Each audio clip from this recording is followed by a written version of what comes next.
me just check this thing. Does it work? Do you feel it works, all of you at the back? Okay, let me just warn you, the chairs you're sitting on are smart chairs.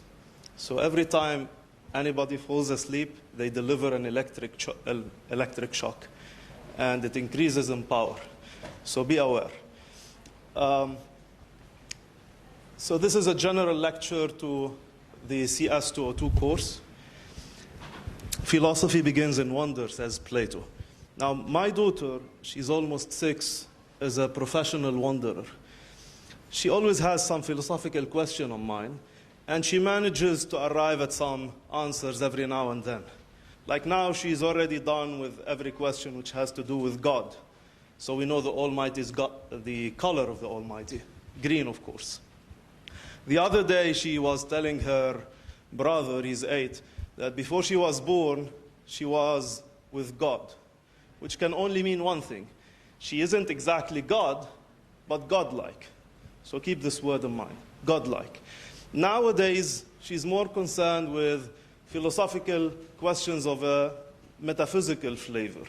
She's asking questions about reality. For example, is Shrek here real? Do ogres exist? I mean, do ogres exist the way donkeys exist? Fine, donkeys do seem to exist, but do speaking donkeys exist like this guy here? Donkey, his name is actually Donkey. It's quite innovative. She manages as well to arrive at some kind of standard. Like in the Jungle Book, those animals that speak are not real, and those animals that do not speak are real. But there are complicated cases. Take this guy here, Burger Beard, the pirate in SpongeBob the movie. You might know that Antonio Banderas plays the role, but how could he be shot through a cannon and arrive just as fine? How could he live in a cartoonish world? Of course, when a philosopher asks if things are real, they have something peculiar in mind. Definitely SpongeBob is real. Shrek is real. We see them, we interact with them, we clumsily use them in philosophy presentations. But can we understand the reality of SpongeBob in terms of something more fundamental, something supposedly more real, like pixels or the original drawing that the cartoonist has etched, or the imagination of the cartoonist? So if it's the imagination, can we reduce it to something which is even more fundamental, like synapses and neurons, or maybe molecules and atoms? This is the kind of question that people have in mind when they ask questions about reality. What does it mean that something is real? What furnishes reality? And this is a question we will be concerned with throughout the course, and something that I will be telling you something about its history in this lecture. But there is another issue. An issue which is, to use a fancy word, more existential. What kind of life should we lead? What should we seek in life? Now, for some of us, like Scrat here, it is quite obvious. Scrat has a wild consciousness of what he's seeking in life, to the dismay of Scratty, of course. It seems to be built in, but the rest of us are not that lucky. We have to figure it out for ourselves, right? And more often than not, because we're lazy, somebody figures it out for us. But Plato, 2,500 years ago, said that this is the greatest mistake that you can commit. You need to subject your life to some kind of severe examination and figure out your original intention. Because you have it within you to become, in the language of my daughter again, godlike. So Plato says the unexamined life is not worth living. You might disagree, of course. But for Plato, it is knowledge which gets us there. Not the degree, let alone an MBA, real knowledge, or knowledge of reality, all the same. Because there is a real world, according to Plato, that we need to become familiar with. A real world which he calls the world of forms or ideas. For Plato, the criterion for being real in a fundamental sense is being immutable. You do not change, being eternal. Everything which changes is not, in a sense, real. It's less real. It has some kind of reality, but it borrows its reality. It derives its reality from what is more fundamentally real. It has a kind of surrogate reality. And if you conduct a proper philosophical journey, at the end, you can break through the world of change, this world around us, of material, spatio-temporal, perishable stuff, okay, through knowledge and arrive at the real world. The main obstacle, according to Plato, is nature, or the body. So he says here, in another dialogue, the Theaetetus, we ought to fly away from earth to heaven as quickly as we can, and to fly away is to become like God, as far as this is possible. Okay, some people tend to forget this qualification. And to become like him, like God, is to become holy, just, and wise. Plato calls this theosis, or deification, becoming God. And he thought that you could do it. Actually, this is why you live in this life. There is a purpose why you're imprisoned in this body. And somebody has managed to do it. Socrates. This is an image of Socrates at the moment of death. So he's reaching for poisonous hemlock. He was condemned by the government or the council of Athens to death. Supposedly he was corrupting the youth and introducing new gods to the city, something this program does in a more systematic manner. But at the moment of death, he's serene, he's calm. He has arrived at some kind of wisdom. And he's more than willing to depart from the body. This departure from the body is a central theme. You see it everywhere. Like you see it here in Kung Fu Panda Part 1. Master Oogway, if you've seen the film, you're supposed to, I guess. At the end of his journey, you have, again, wisdom, serenity, and more importantly, the dissolution of the body. So you find him ascending in cherry flower petals, accompanied by the heavenly music of Hans Zimmer, okay? And going to the other world, the more real world. You see him again in part 2 and part 3, because if you move to the real world, this does not mean that you disappear or you perish, actually. You have a kind of reality which is more fundamental. Now you live the real life. And this world, the real world, has something about it which Plato thought could solve so many philosophical problems. So the main entities in this world are called the forms or ideas. And these forms are never changing. They're just perfect. I mean, you don't need to add anything to them to make them more perfect, right? They're eternal. Now, the problems that they solve are many. For example, they are the model for everything which lives in this world. So if you have in this world, say, circles, right? You have circles because there are real circles or a form of a real circle in the world of forms. Actually, the other issue is that all circles in this world are more or less perfect because they are approaching or imitating, or to use Plato's word, participating in the perfection, participating in the form of the circle, which is perfect. See? So they are the source of reality in one sense, but they are also the source of perfection. Another crucial issue that these forms allow us to handle is of an epistemological nature. Epistemological means has to do with knowledge. Like we've seen circles all around, right? But we can derive, or we seem to have a concept of a circle which applies to all the circles that we've seen. A kind of form or entity which we see in every circle, whether it's a circular chair or table or whatever. This is what you call a universal. And the universal is eternal, it's not spatio-temporal. The fact that we can have this kind of knowledge for Plato meant that this kind of knowledge has an object. And the object of it is a form, which has a world of its own. Plato realized that there are problems with his theory of forms, but the most severe attack on the theory of forms came from his student, Aristotle.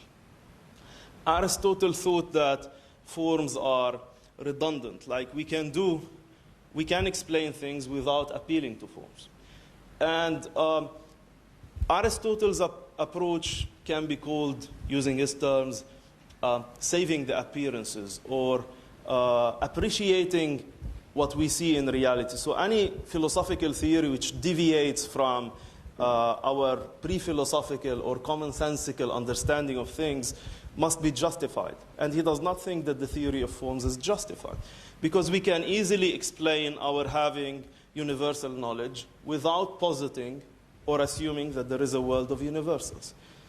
So he says in some harsh words, goodbye to the forms, they are idle prattle, and if they do exist, they are wholly irrelevant. Let me elaborate. So take a cup of coffee, okay?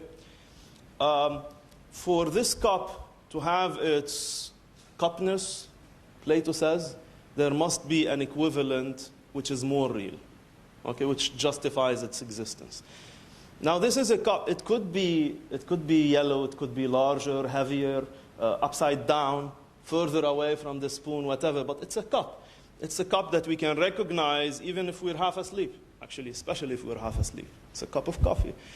So this realization of, to use the clumsy word again, cupness, is something that we can, using our own mind, without appeal to an external world or a world of forms, understand. Our mind naturally peels away, takes away all the things which make this particular cup particular. It actually finds what is common to all cups and then abstracts the concept of a cup. And this is a universal concept because it applies to all cups. So the fact that we have knowledge of a universal is something which can be explained by our natural capacities, the way our mind functions. See? So in this sense, the forms are redundant. We don't need them. Now, Aristotle was more of a biologist. So his think of Plato as more swayed by the model of the philosopher as a mathematician. Plato tended to understand things in more organic terms. So the kind of unity which this cup has is more organic unity. Like in your mind, you can take away the outside of the cup from the inside of the cup, right? You can imagine the outside on this side and the inside of the cup on another, right? Using your imagination. But in reality, you can never take away the inside of the cup. Every time you take it away, then there is another inside. Because the unity of the outside and the inside is an organic unity. You will see this is very crucial for the way Aristotle understands things. And Aristotle had a huge scientific project in mind. Looking at the cup again, you see that we can change its color, its weight, many things about it. But what we cannot change is it being a cup. Of course, you break it. You can break it, right? But you can no longer think of it as a cup. But you can change its color and still think of it as a cup, right? So Aristotle makes a distinction between two things. One concept, which he calls substance, which tells us why a cup is a cup, why a horse is a horse, why a chair is a chair. And the other concept, accident, accounts for what makes this cup or horse or chair the particular that it is. Okay? So there is the substance of the thing, which we seem to grasp every time we think of the cup, no matter where the cup is, okay, or no matter how many cups there are. But there are also the different accidents, which, for example, the color, the shape, the position. These are all accidents according to Aristotle. They can change without modifying the inherent nature of the object. It remains a cup. Substance is the basic entity or the thing that you can modify. Accidents are actually more like attributes that inhere in the substance. They need the substance to exist, whereas the substance can exist, supposedly, even if you modify the accidents. All in all, there are 9 accidents and 1 substance. You find them in your fly sheet. Okay, but I wanted to emphasize here 2 things. The kind of organic understanding of things that Aristotle has, and his penchant to classify things. And this is part of his scientific project. So Aristotle wrote a lot. Part of what he wrote came to be known as the Organon. So his works on logic, okay? He also wrote on biology, on physics, on many other stuff. But in his work on logic, he gave us, according to him, the proper way of classifying things. And he also offered us a formal way of checking whether our ideas are right or wrong. Okay? For example, if you let's assume that, for the sake of the argument, that all pandas are awesome. Okay? And we know that Po here, the Kung Fu panda, is a panda, right? What do you conclude? We conclude that if all pandas are awesome and Po is a panda, then Po is awesome, right? That's why you call it Legends of Awesomeness, right? And Po is very keen on it, right? But if you say a panda is a species and Po is a panda, can you conclude that Po is a species? No, you cannot. Of course, if you follow the form, you do that, but this is illicit. This is illegitimate. The structure of the argument is mistaken. You cannot deduce from pandas are species or a panda is a species of animal, and Po is being a panda, you cannot conclude that Po is a species. Obviously, Po is not a species. You're not a species. You're an individual. So what Aristotle tries to do is to sketch, okay, for us, or to tell us how we can tell the difference between licit mode of argumentation and illicit mode of argumentation. What is a legitimate way of inference and an illegitimate way of inference? See? Let's go to the first argument about awesomeness. We might disagree. Some of you might think that pandas are not awesome, right? But in a certain community, the community of panda lovers, everybody agrees that pandas are awesome. So this is a premise shared by the community of panda lovers. It is not a universal premise. A universal premise must be necessary. Like when you say all human beings are mortal. Sheikh? And the necessary premise is accepted by everybody. It is not just accepted by this community or that. When you use universal premise, your argument or your conclusion is necessary. But when you use more restricted premises, your conclusion is not necessary. It's not universal. So here we have a distinction that you will find again in Averroes, Ibn Rushd, when you read them, between a demonstration or a demonstrative argument and a dialectic argument.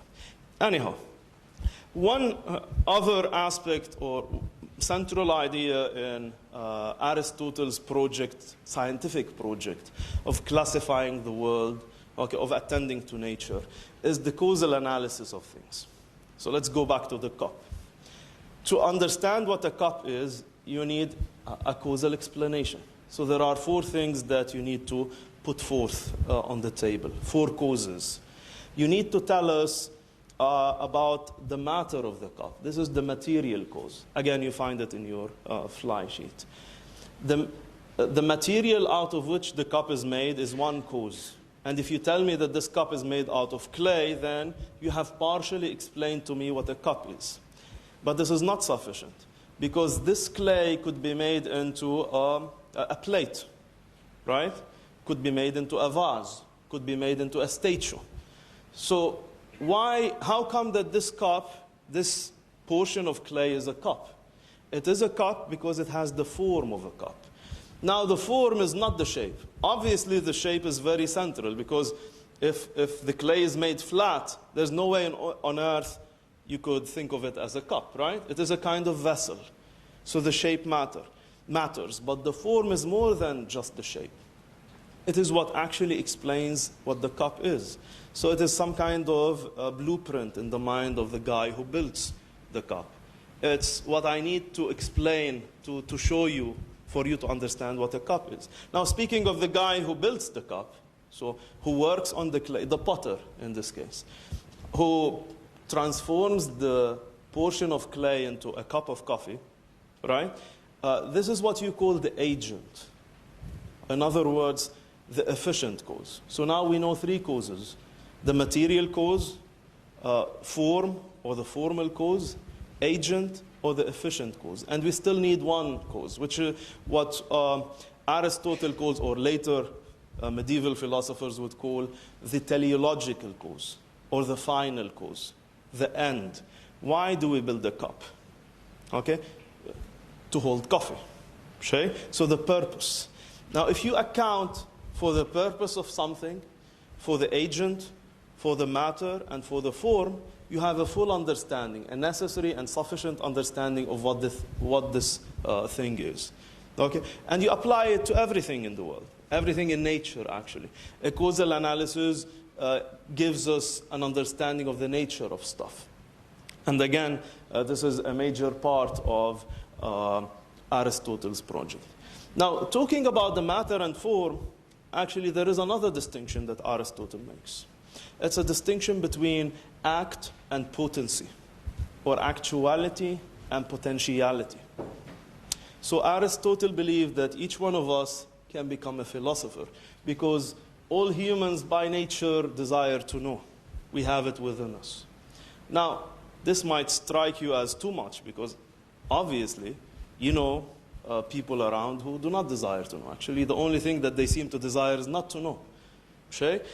But there is a potential within it, which might not be actualized. To use a stock example, if you look at the acorn, okay, if you go back to Scrat and look at the acorn itself is potentially an oak tree. Okay? And the oak tree itself is potentially a table. When you're talking about the acorn itself, you don't describe it as an oak tree in actuality. It is an oak tree in potentiality. Given proper conditions, given that it does not root, or it is not eaten by a boar or whatever, it can grow up to become an oak tree. You can grow up supposedly to become philosophers. Okay? Even if you might think of this as growing down. But these two notions in Aristotle, actuality and potentiality, are very, very central. And they're very central to one issue which is quite heated, the issue of the human soul. Because Aristotle thought that the body is the matter and the soul is the form. The body is potentially a human being, and the form makes it a human being in actuality, because the form actualizes matter. The issue which really troubled the Platonists is that for Aristotle, in nature at least, form and matter cannot be separate.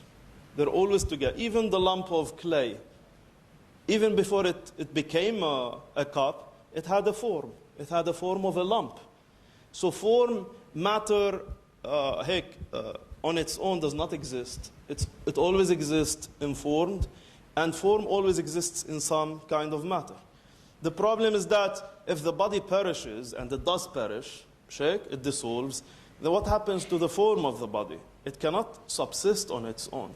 This means for Aristotle that the soul dies with the body. But for the Platonists, they thought that the soul is eternal.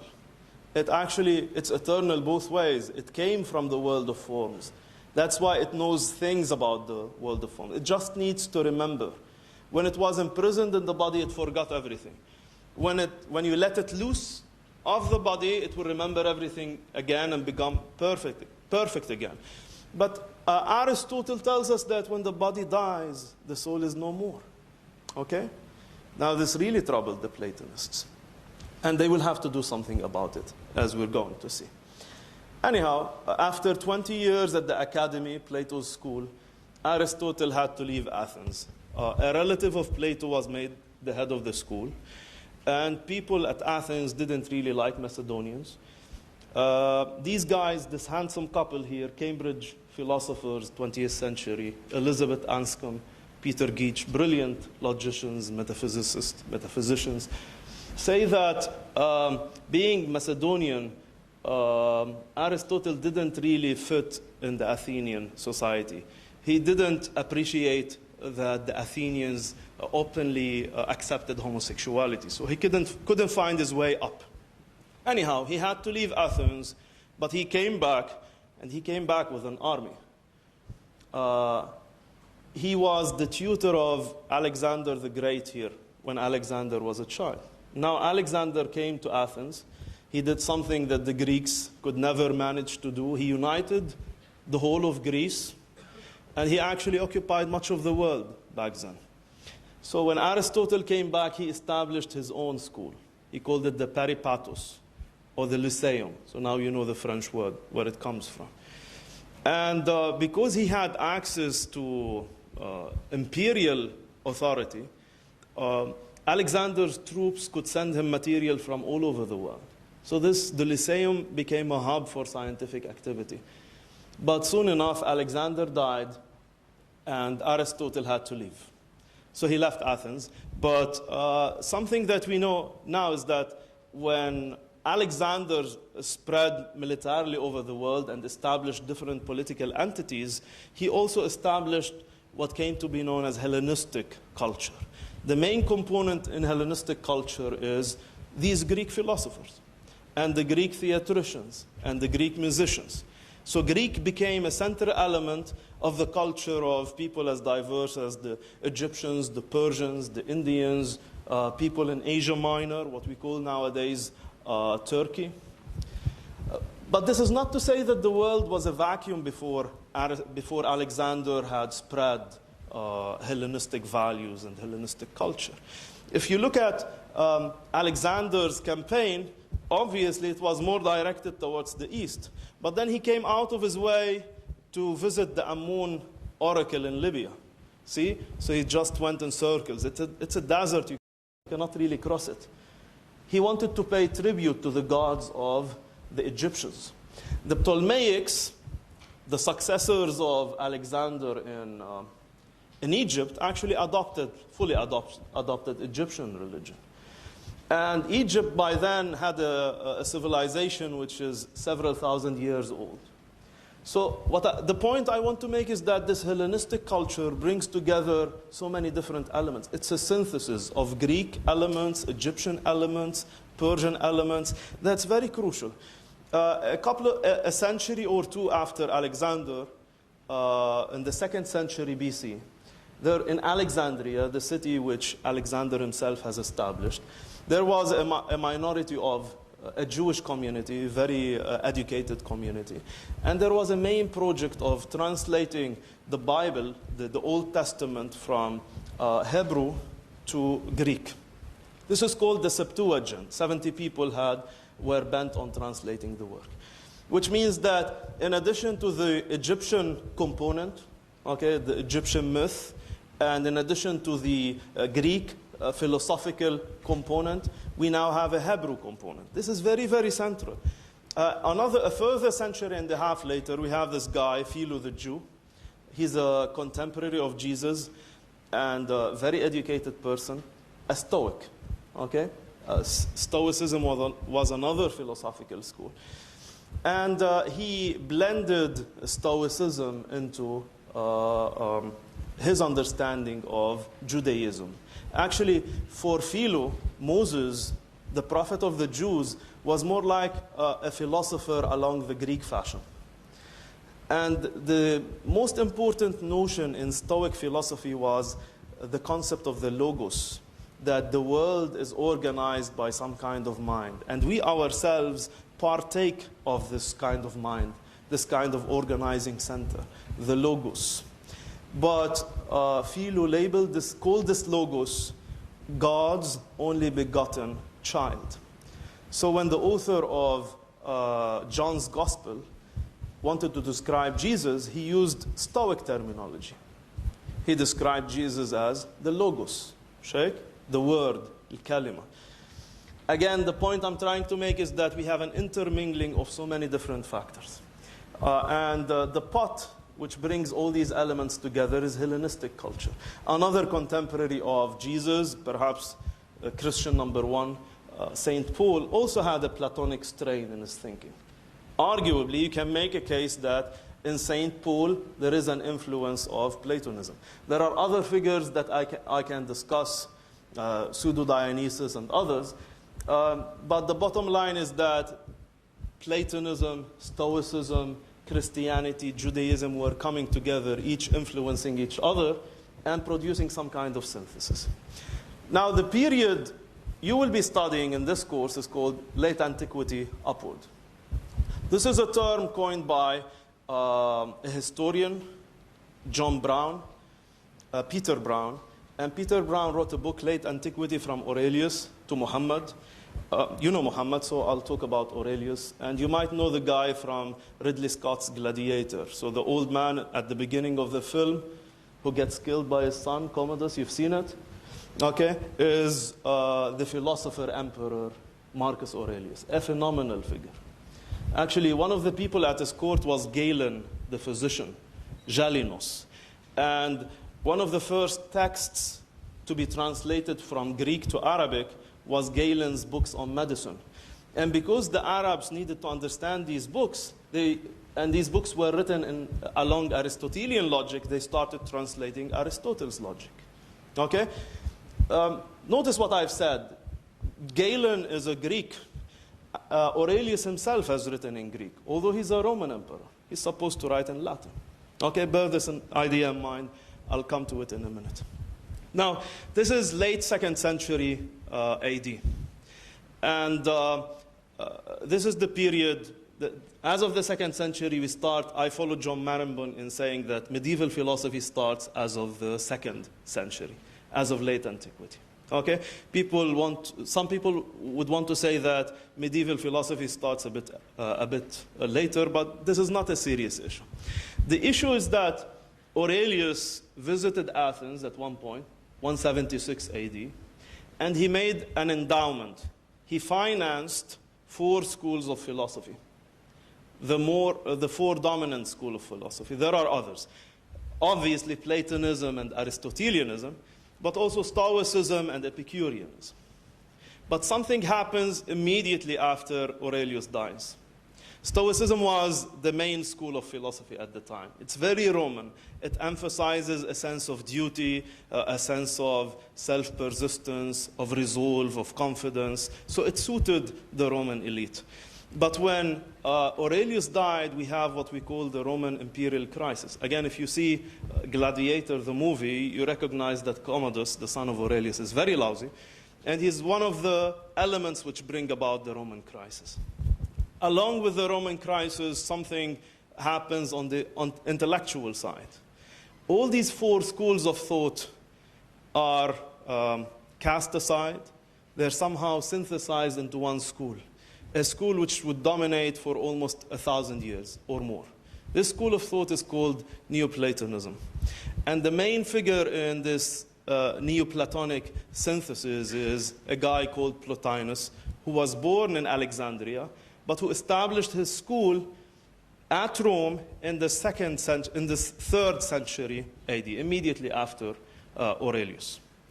Neoplatonism, to a large extent, puts aside Epicureanism, but it synthesizes Stoicism, Aristotelianism, and Platonism. The main concern was to reconcile Aristotle with Plato.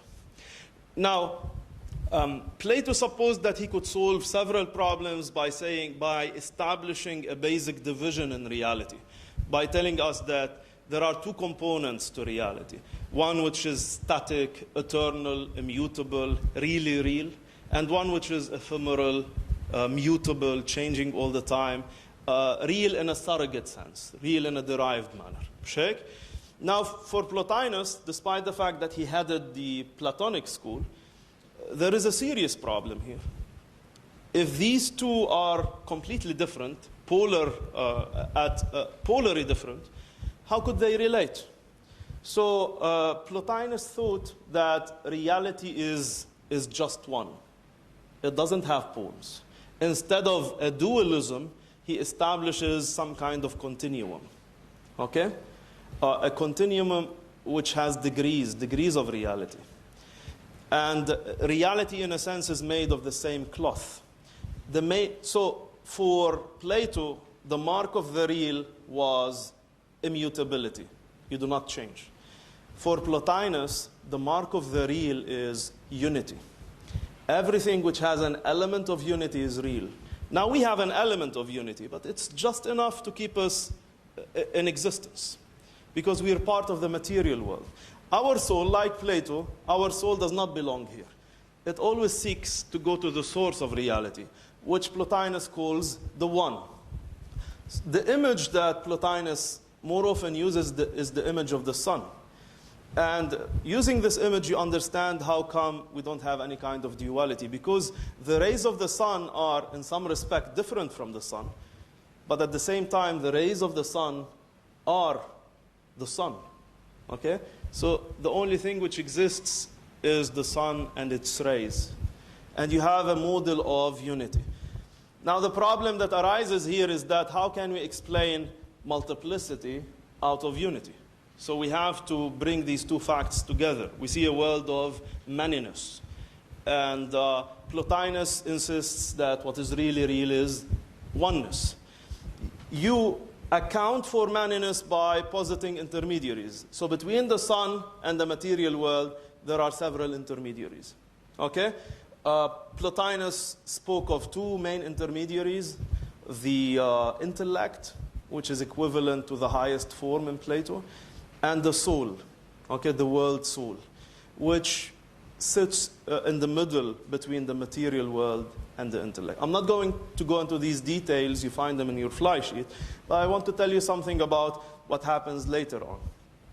This is a hypothetical situation where Porphyry, he's a Lebanese in some sense, he's from Tyre, he was a vegetarian, is sitting with Averroes, Ibn Rushd. Of course, there is a millennium between the two guys, but doesn't really matter. Now, Porphyry is very crucial because Porphyry incorporated Aristotle's categories into Platonism. If you remember what I've said earlier, the Platonists had a hard time swallowing the categories because the categories, substances and accidents, meant that particulars are what is fundamentally basic, what is fundamentally real. Okay? It meant that the forms are, to an extent, mental. So universals are concepts which exist in our mind. They do not exist in a world of their own. That's why it was very difficult for them to accept them. But Porphyry made a distinction. That's how philosophers usually handle things. They make distinctions. Porphyry said, Aristotle and Plato are talking about different things. Aristotle is describing the way we think of the world. Aristotle is talking about our mental and linguistic habits. He's not talking about the texture of reality. This is what Plato is doing. Plato is describing the real world. Aristotle is describing the way we talk about the real world. So these are two different levels. And by allowing for this, he reconciles Plato and Aristotle to a large extent. Although the project of reconciling Plato and Aristotle, and actually Aristotle with himself, because he wrote very broadly, is a project which will continue after Porphyry. Okay? But as of Porphyry, Farfurius, بالعربي, the categories become mandatory part of the Platonic curriculum. Okay? Averroes is very interesting here because Averroes will later on try to purge Aristotelianism of Platonism. But you'll see this in your sections. Anyhow, and maybe you've seen this movie, Agora. Have you seen it? Anybody?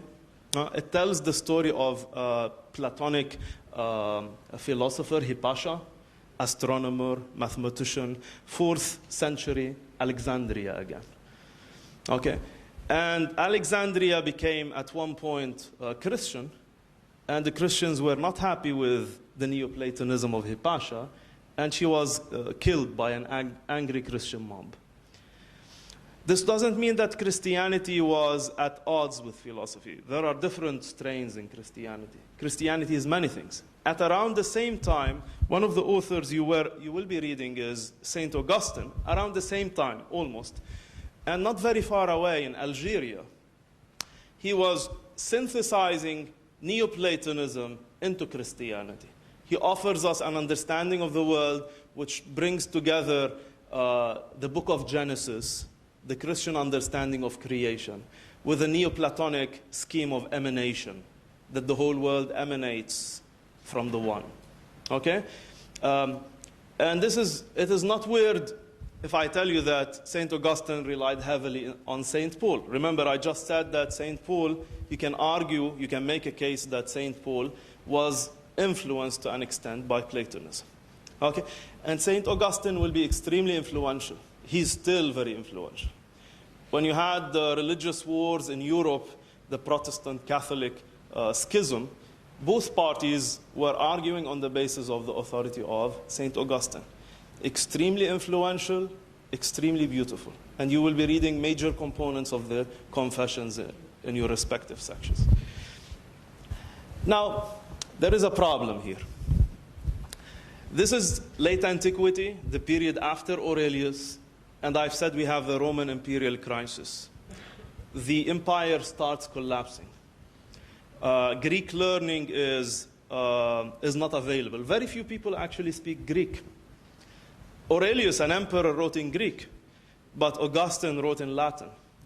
And a contemporary of Augustine, St. Jerome, translated the Bible into Latin. And this became an authoritative, a God-revealed translation, the Vulgate. So we have some kind of interruption somehow. And the people are not connected with a whole tradition of Hellenistic culture, of Greek learning.